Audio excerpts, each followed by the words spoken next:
Stroke यानी कि brain attack, इससे पीड़ित मरीज ही जान पाता है इसका दर्द को, कि वो किस प्रकार से लाचार हो चुका है।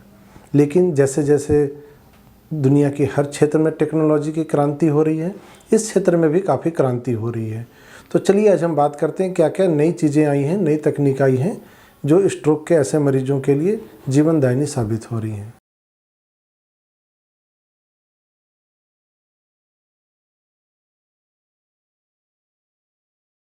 नमस्कार, मैं doctor Kumar Ashish, consultant neuro and spine surgeon, Ishan speciality clinic, Manduadih, Varanasi, आपका स्वागत करता हूँ।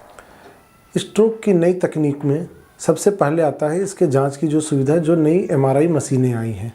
नई मशीनें काफ़ी एक्यूरेट हैं और काफ़ी सटीकता से ये बता देती हैं कि किस नस पे, किस जगह पे लगभग ब्लॉकेज है और दिमाग की कौन सी नसें लगभग पूरी तरीके से डेड हो चुकी है और कौन सी नस डेड होने वाली है, यानी कि कौन सी नस जो है आपकी नम्बरा रीजन की है और कौन सी नस पेनम्बरा रीजन की है।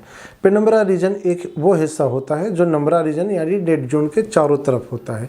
ये वो हिस्सा होता है जिसे हम बचा सकते हैं और मरीज के जीवन में एक आशा की किरण आ जाती है, यानी कि उसकी जो परेशानी है काफ़ी हद तक हम ठीक कर सकते हैं।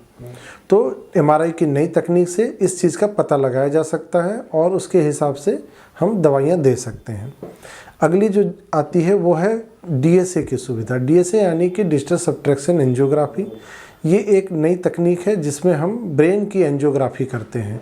जिस प्रकार से हार्ट की एंजियोग्राफी होते आई है, उसी प्रकार से ब्रेन की भी एंजियोग्राफी है, जिसे हम नई तकनीक से करते हैं और इसमें हम ये जानते हैं कि खून का प्रवाह दिमाग के किस हिस्से पर कितना है, किस हिस्से पर कुछ रुकावट है, किस हिस्से पर नसों में कुछ खराबी है या किसी हिस्से पर नसों की कुछ गड़बड़ी है। तो उसी प्रकार से अगर जो गड़बड़ी है उसे दूर किया जाता है, कहीं रुकावट है तो उस स्टेंट डालकर खोला जाता है।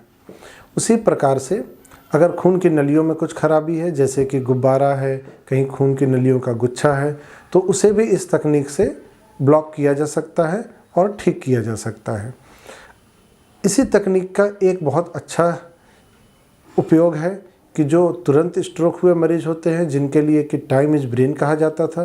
पहले ये जो 4.5 घंटे था, जिसमें कि हम नसों के द्वारा दवा दे करके IV थ्रोम्बोलिसिस करते थे। अब ये समय काफ़ी बढ़ गया है इस वजह से, जिसे हम इंट्रा आर्टेरियल थ्रोम्बोलिसिस कहते हैं, जिसमें हम DSA विधि से हम दवाइयाँ डालते हैं और खून का थक्का गल जाता है। ये हमारे इस समय को 2 घंटा बढ़ा देता है। और उसी प्रकार से एक होती है जिसमें दवाओं के बदले हम एक जाली से जाकर के खून का थक्का को खींच लाते हैं नस से। इसमें समय और 4 से 6 घंटा बढ़ जाता है, जिसे हम मैकेनिकल थ्रोम्बेक्टमी कहते हैं, जो कि DSA के द्वारा ही किया जाता है। तो ये नई तकनीक है जिससे मरीजों को काफ़ी हद तक राहत मिल जाती है। कुछ नई दवाएं भी आई हैं जो काफ़ी सटीकता से ये काम करती हैं। कुछ नई दवाएं हैं जो ऐसे मरीजों को जिनको कि स्ट्रोक हो चुका है, उनके हाथ पैरों में कमजोरी है, कड़ापन है, उसमें मददगार होती है। हाथ पैरों को कड़ापन को वो ढीला करती है, उनको चलने में, काम करने में सहायक होती हैं। कुछ ऐसी भी दवाइयां हैं जिन पर रिसर्च चल रही है, जिसे हम न्यूरल रीजनरेशन कहते हैं, यानी नई नसें बनना।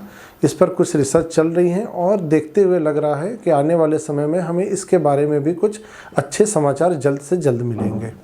तो ये तो दोस्तों हुई पूरी बात स्ट्रोक के बारे में, जिसे आज हमने बात किया शुरू से लेकर अंत तक। इसी प्रकार हम कुछ नए वीडियोज़ लाते रहेंगे कुछ अलग टॉपिक पर, तो साथ रहिए हमारे। धन्यवाद।